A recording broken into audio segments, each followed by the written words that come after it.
يزيد أبو ليلى، عبد الله الفاخوري، نور بني عطية، عبد الله نصيب، سعد الروسان، يزن العرب، سليم عبيد، محمد أبو النادي، حسام أبو الذهب، إحسان حداد، أنس بدوي، مهند أبو طه، محمد أبو حشيش،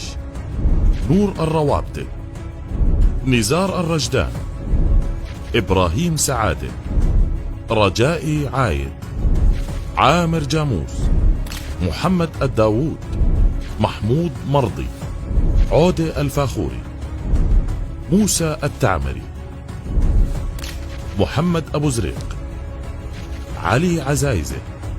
إبراهيم صبرة، علي علوان.